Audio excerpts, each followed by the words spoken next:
after 10 years of marriage, you start to believe there's nothing left to surprise you. You weather the highs and lows, the comfort, the silence after arguments, the routine that feels both safe and suffocating. I thought Anna and I had seen it all. Then, one Tuesday evening, halfway through a quiet dinner, she set down her fork and said something that made my world tilt. "I think we should try being polyamorous." For a moment, I actually laughed. I thought it was one of her odd jokes, the kind that made me roll my eyes. But when I looked at her, she wasn't smiling.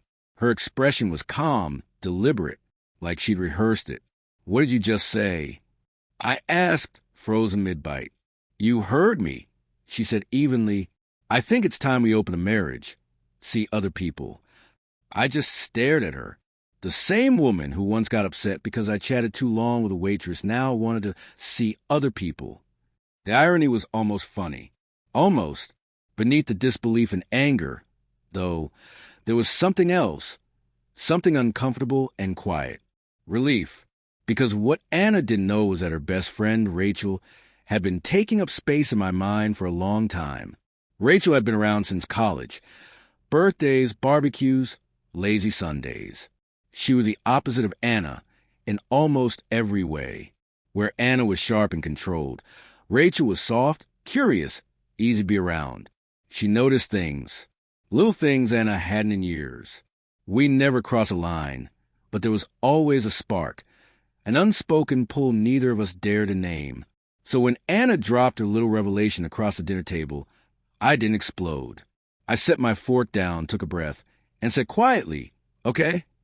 Then, before she could say anything else, I added, "Rachel already agreed." The silence that followed was deafening. Anna blinked, as if she hadn't heard me right. "What do you mean, Rachel?" she asked, her voice suddenly thin. "Exactly what it sounds like," I replied. "You wanted to open a relationship. I'm just following your lead." The color drained from her face.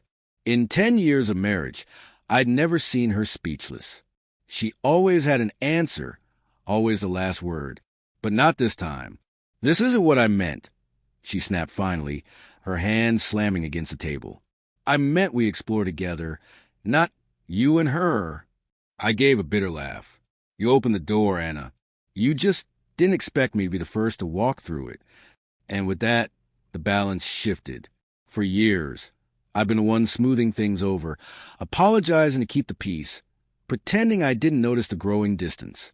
But after that night, she was the one scrambling to pull us back together. She tried to take it all back, to pretend the words hadn't left her mouth. But you can't unsay something once it's been said. The damage was done. Meanwhile, Rachel and I kept talking. Quietly at first, then longer, deeper. Coffee turned into dinner. Dinner turned into late-night conversations. She told me she'd cared for me for a long time, but stayed silent out of loyalty to Anna. Now, that line between us was gone. When we finally crossed it, it wasn't about revenge. It wasn't about proving anything.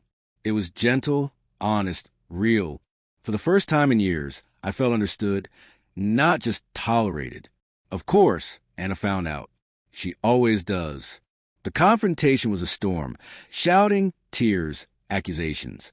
She threw words like knives, but I stayed calm. "You're the one who wanted this." I reminded her.